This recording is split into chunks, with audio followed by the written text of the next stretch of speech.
FirstClass is a unique collaborative system that can provide you with more critical information about your messages than any other similar system.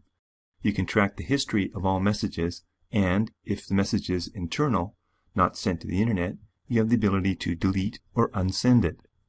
The history of a message can be viewed wherever you see a message, and your FirstClass administrator has enabled that feature. For example, here is James in the staff discussions conference, and he's interested in finding out who has read his invitation to our staff meeting message. He selects the message and either clicks on the History toolbar button or right-clicks and chooses History. Or he can open the message and choose the history from the button on the toolbar. The history shows every event. We see here when James created and sent the message, and we see that it has been routed to both the Gmail and Mailinator domains, as his contact Frank had a Gmail account and the CC went to a Mailinator account. Local recipients provide us with much more information. We can see that Drew, Frank, and Chris have all read the message. We also see that Drew has replied to the message, and indeed we see Drew's message here in the conference. I also see that Frank has replied to the message, but I don't see it in the conference. There are two possible reasons for this.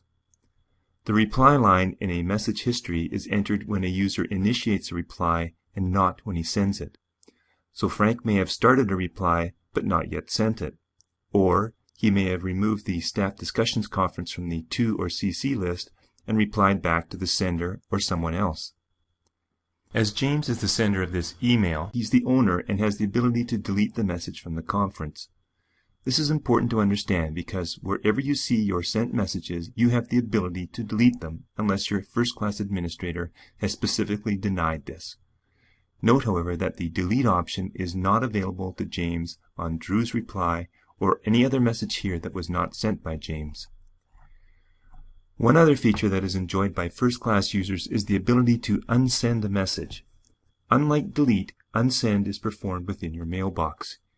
Here we can see an email that James has sent to Nadia regarding her employment. A copy has been sent to Frank Alberts, who has a Gmail account. The history shows that the message has been sent and routed to Frank, but not yet read by Nadia. James regrets sending the email and would like to take it back before Nadia reads it. Unfortunately, once a message has been routed outside of your FirstClass system, you can't retrieve it, so James will have to send a correction to Frank. However, since Nadia is a local user, he can choose the Message Unsend feature of FirstClass to pull the message back from any location within FirstClass that it was sent to, and this includes Nadia's mailbox. When we unsend the message, we have the ability now to modify the content and resend it. A very useful feature if you have sent a local message in haste without first carefully considering the content. The response we got back from the server when we sent this message is from the server indicating that the internet message could not be retrieved. The message that was sent to Frank at Gmail cannot be unsent.